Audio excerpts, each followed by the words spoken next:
Welcome to Demand Does, the 6 questions where the same 6 questions can tell a unique story. I am your host, Demand, father of 2, husband of 1, and leader of this here Demodcast. Thank you if it's your first time, and thank you if it's your next time for joining us on Demand Does.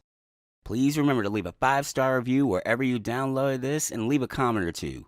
It helps the show get seen by more people so more can join the conversation. My guest went to college for audio engineering and recorded music production, and now uses his powers for good as the host of Yes, We Are Open, and more importantly, the Produce Stand, a Letterkenny podcast. Ladies and gentlemen, please help me welcome Al Grego.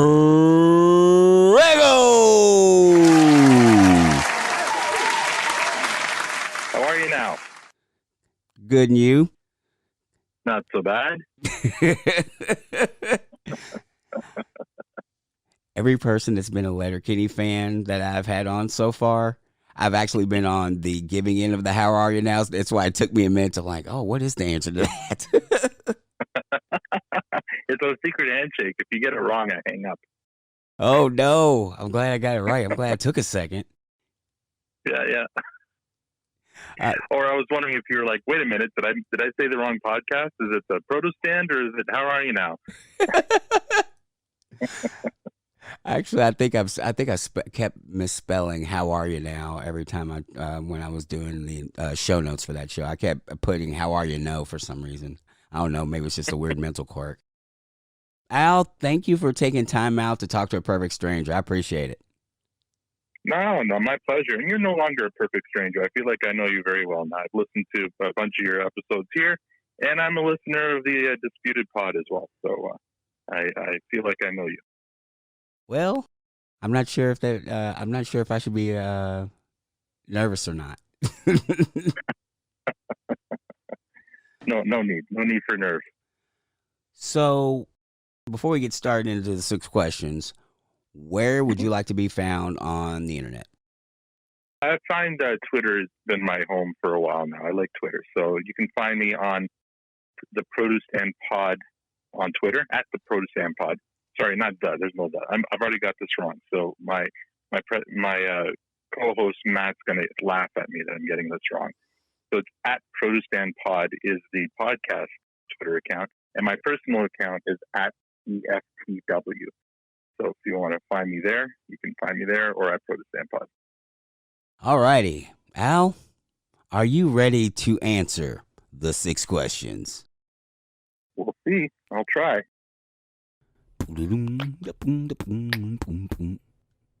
Question number 1. When did you know you wanted to get into podcasting? Quite a while ago. I was an early adopter to podcasts. I've been listening to podcasts probably since 2005, since before they were called podcasts. I know that I sound a bit like a hipster when I say that, but it's actually true. I'm a bit of a fan of radio. And I found podcasts were just, radio shows that I could watch, listen to on demand, and I really enjoyed them. So early on, I was listening to, This American Life, and I was listening to, there was a podcast called The Lost Podcast with Jay and Dan, and that was kind of, for those who watched the show Lost, it was an after show. It was my first, exposure to what a podcast could be in terms of being a fan vehicle for a TV show. Which might sound familiar because that's what we're doing now. Yeah, so early on I was listening to those, and I have the audio engineering background, so I always thought that maybe one day I'd like to do something like that. Fast forward to many, many years later, the pandemic kind of hit, and my other life as a weekend musician kind of got canceled because there were no gigs, and I needed a creative outlet. So I called up some friends and said, hey, let's do a podcast. And then the Letterkenny part of it came later. We just needed to decide that we're going to do one, and then we needed to find out, okay, what's the subject going to be? And this new show that I discovered, it's not new, but when I discovered it was also during the pandemic.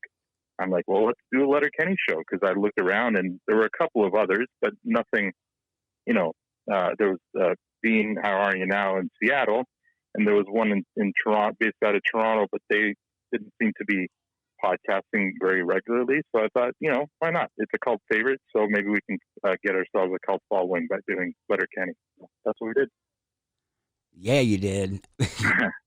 One of the things I really like about your show is that sense of community. Like even the produce stand, for those of you who haven't seen the show, that's where the Hicks hang out, and it really does. Listening to you guys, it just sounds like now when you have a guest, 5 old buddies just kind of hanging out and shoot, pardon the language, shooting the shit and just busting each other's chops, and it's very in line with the show that you watch and the community you've created around it. I've been amazed. How do I put this? I've admired from afar.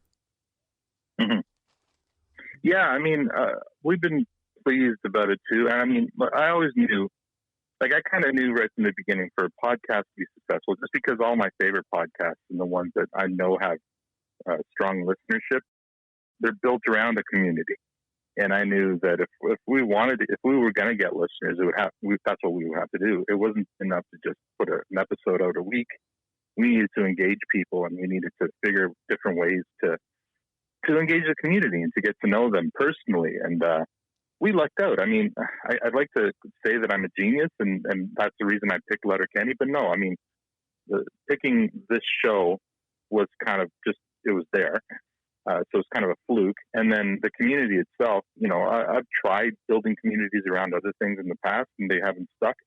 But for some reason around Letterkenny, it stuck. So I give a lot of credit to the fandom, because I think they were a group of people who were accepting, because, rather than being rivals to the other, like How Are You Now and to the Letterkenny podcast, we reached out and they welcomed us in, even though we were the latecomers.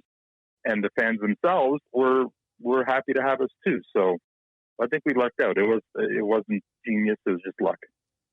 Well, you had to put things in place. So, take your flowers, man. Yeah. Accept your flowers. No, yeah. I mean, I put things in place before and had zero or very little follow through, right? So I think the subject matter was right for it. The timing was right too. I mean, it's a pandemic, right? So a lot of people were sitting at home looking for connection. So I think it was maybe just a confluence of a bunch of different things that came together to do this. And I'm happy about it. Like, it's amazing. It's been great. We have a Twitter DM group of 60 people who are always on there chatting with each other and getting to know each other, people from all over the world, and congregating and brought together by this one common fandom. So it's been great.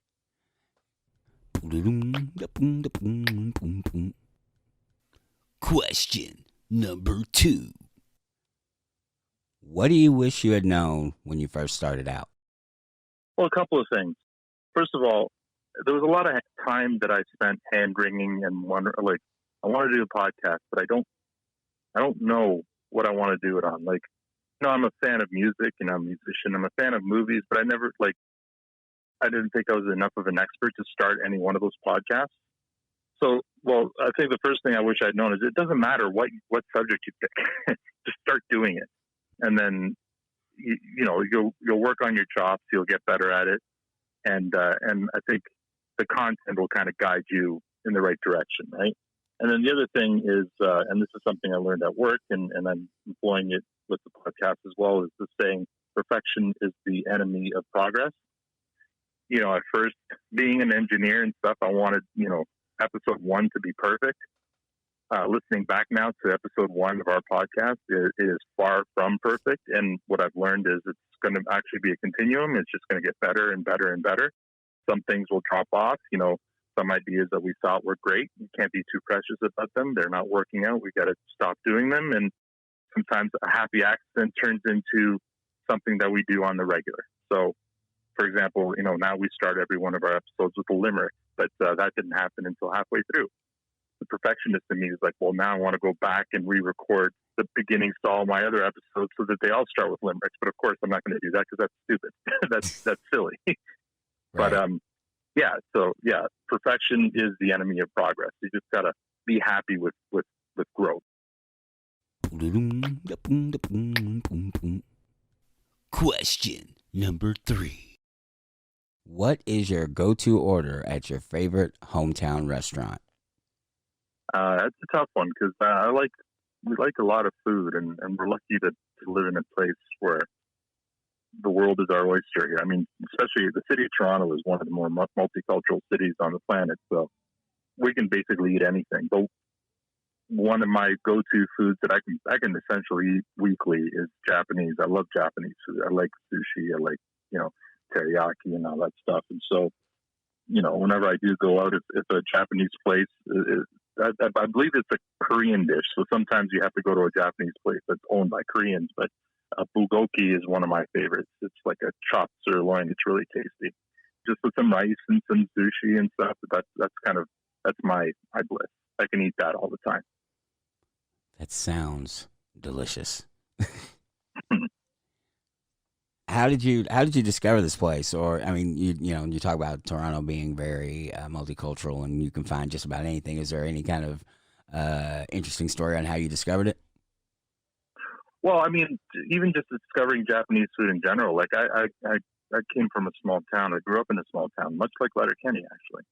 And in that town, it was basically a lot of Portuguese, a lot of Italians, and a lot of Dutch. So there wasn't a whole lot of diverse cuisine in my hometown. When I went to Toronto for college, these worlds just opened up to me. So I tried Caribbean time. I tried Indian for the first time. I tried all these different flavors, and I love them all. Japanese it was just introduced to me, and I remember the first time having sushi and not liking it. But after a while, it grew on me, and then to the point where now I really enjoy it.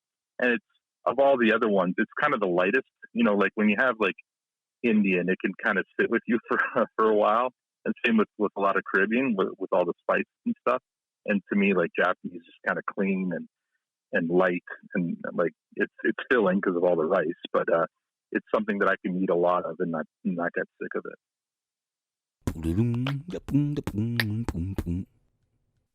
Question number 4. What are you curious about? That was a tough one to kind of pin down, but I think in general, I'm just curious about the creative process, where creativity comes from. Like, because that kind of covers a bunch of different things. Like for myself, writing scripts for the podcast or doing creative work for work. I've been doing this for a long time, and I still don't know where the ideas come from. You know what I mean? Like sometimes I'll be too tired, and I feel like when I'm tired but also under pressure is when my most creative work comes out. And then sometimes when I'm refreshed and full of energy but have all the time in the world, I can't come up with any ideas. That's always curious. And then just watching other people doing creative work, like for example, the new Beatles documentary that just came out on Disney Plus, the Peter Jackson, the Get Back. I marveled watching that because just watching these amazing, legendary songs come to life and where they came from. And I'm like witnessing this. And to me, that's fascinating. Like my wife would watch it and go, yeah, so what? He's playing guitar like you do. But I'm like, no, he's writing a song. Like that riff, that just turned into Get Back. Don't you understand what just happened there? He gave birth to a song. So to me, that's really fascinating stuff. And, even looking at behind the scenes of movies and any kind of artistic endeavor, I'm always curious as to where the ideas, where the creativity comes from. Imagine if you could figure out how to harness that, right? Like, I just never know when it's going to hit, right? And it'd be nice to get the conditions to the point where, like, I used to be in an original band, so the songwriting was torturous. I hated doing it.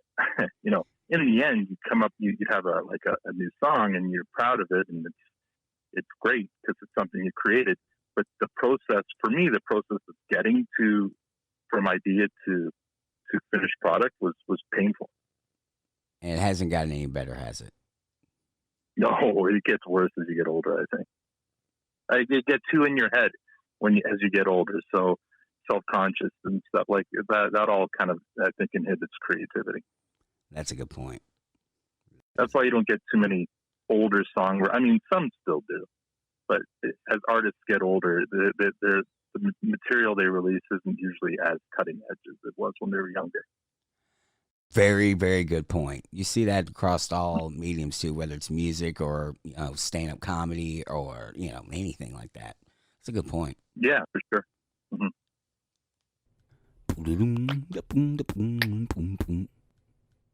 Question number 5. What should I ask you that I didn't know enough to ask? Well, I mean, we could chat movies if you want. I'm a movie fan, and I like talking movies. So that was one of the ideas for a podcast. But again, there's so many of them out there. But I'm always game for talking movies. Like, what kind of movies do you like? It depends on the kind of mood I'm in, really. Like, we watch a lot of urban fantasy around here. I'm a nerd from way back, so seeing the Marvel superheroes on the big screen is like something I never would have expected. And like, I've endured all the ridicule and and pain for now to bring forth the fruit of the labor of that is the MCU. Big Star Wars fan. Caught me off guard with that one. I'd have to think about that some more. I like heist movies. What about you? Yeah. I don't know if I gravitate to any one genre. Like, I like the MCU movies, although once Endgame was done, I've kind of lost interest in like, because now they're setting up a new, I guess, universe or a new storyline. And I've seen a few of the movies after Endgame, but I don't know what it is. I don't know if it's because I'm old now and I don't care as much, but they're losing me a bit because they're also getting into this kind of weird territory with the whole multiverse and stuff. That's kind of, I don't know, it's kind of a little too out there for me. I mean, I know that Space Raccoon should be too out there for me, but I enjoyed that. But for some reason, I can't wrap my head around, Doctor Strange and all that stuff. I've been weird about that too. Like, I don't like magic in my comic books. It doesn't. I have a hard time wrapping my head around that too. I think that's the difference, right? It's the magic. Like, if it's magic, then sure. Like, I like Harry Potter, like the wizarding world, but this is like they're mixing in superheroes with magic, and it's just a weird. I'm sure it's fine. Like, I like those movies just fine. Like, Benedict Cumberbatch, he's an amazing actor, so I'll watch him in anything. But the stakes don't feel real when seemingly anything's possible, right? Like, no one will die because you can snap a finger and bring people back to life or something, right? It doesn't seem there's no stakes anymore then, right? It's like there's no danger that somebody might die for good because it's magic. It's a multiverse. You can just dip into another dimension and pull that person out of the dimension, and there they are again, right? Mm-hmm. It just seems weird. But anyway, in terms of like, I gravitate to, quirky movies. I like comedies, obviously. 80s is my jam. 80s and 90s was, kind of my wheelhouse for movies. And I kind of gravitate to dark comedies and sometimes sad movies. It's weird, but I really enjoy a good sad movie, depending on the subject matter. They kind of like music too. Like, nothing beats a good sad song sometimes, right? Like, depending on your mood.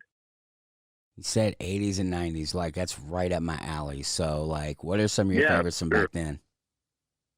Well, John Hughes stuff, right? Back to the Future, the Ghostbusters. I know those aren't John Hughes, but so you have the John Hughes movies, the Ferris Bueller's, the Pretty in Pink, Weird Science, and stuff like that. Then you have Back to the Future, Ghostbusters, all of that. I loved all of that. Not a huge horror movie fan, so I don't really gravitate to any of those. But then the 90s, I got more interested in the drama and the thrillers, right? Like Few Good Men, Usual Suspects, that kind of stuff. But the 90s I thought were really good for that. You plucked on my heartstrings when you said Usual Suspects, for sure. Yeah, great whodunit, and just amazing performances. I know we're not supposed to like that guy anymore or talk about him anymore, but he had a string of amazing movies in the 90s. Kevin Spacey. He is good at what he does, and that does not excuse his behavior. No, exactly. Yeah. Yeah, absolutely. Question number 6. If you could create a new holiday, what would it commemorate?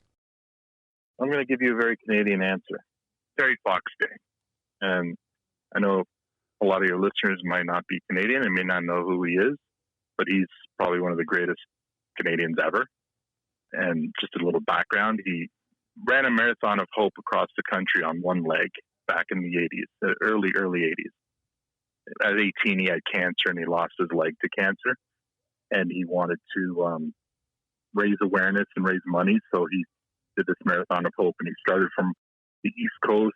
And his plan was he was going to run basically a marathon a day for however many days it took him to get across the country. And he started doing that, and he stopped in every small town and did media appearances, and on one leg. It was an insane story that, news footage followed him, like news cameras followed him throughout the whole thing. He got as far as Northern Ontario and then fell to lung cancer, unfortunately, so he never made it. But to this day, there's marathons being run in his name in 60 different countries. He's raised, over $850 million in his name for cancer research. And he doesn't have a freaking holiday in Canada. I mean, in one of our provinces, our August long weekend civic holiday has been renamed Terry Fox Day, but it hasn't been done. They haven't done that across the country, and I think that's a shame, because if you want to talk about, like, there's a lot of canceling going on of, like, historical figures and people who are, maybe lauded for whatever accomplishments they did, but then you find out later that they're horrible people and should be taken down. But Terry Fox, what he did was amazing, and at such a young age, and his legacy still stands to this day across the planet. So I can't think of a better person for a commemorative national holiday than him. Wow, that is a really, really cool story. I'd never heard that before. He did that on one leg?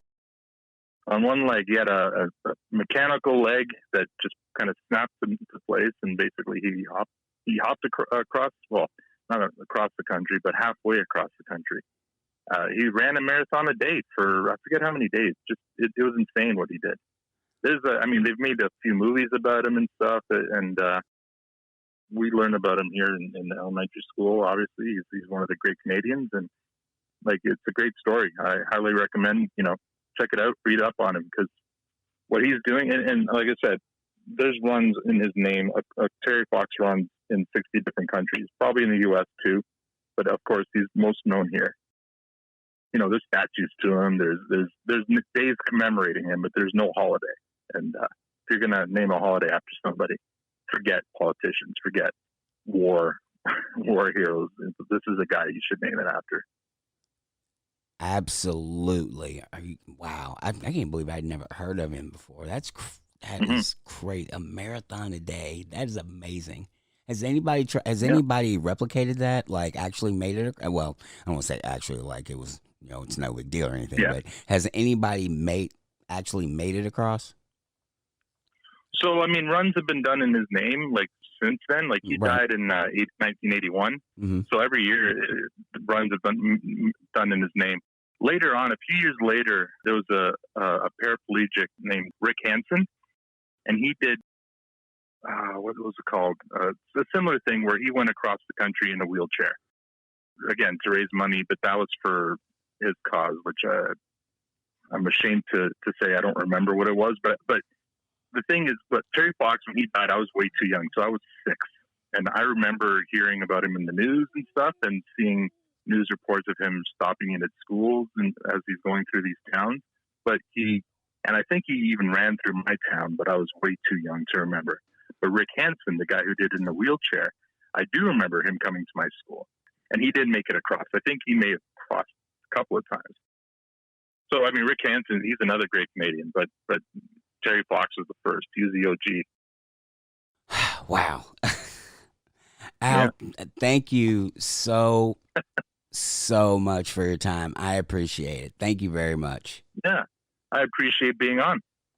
And thank you once again for tuning in for Damon Does. And if you could take a quick minute, if you hadn't already, please go on to your favorite podcast app and leave a review, leave a 5-star or the highest number of stars that you can give so more people can see the show. That's how it gets seen. So until next time, see it, hear it, speak it, live.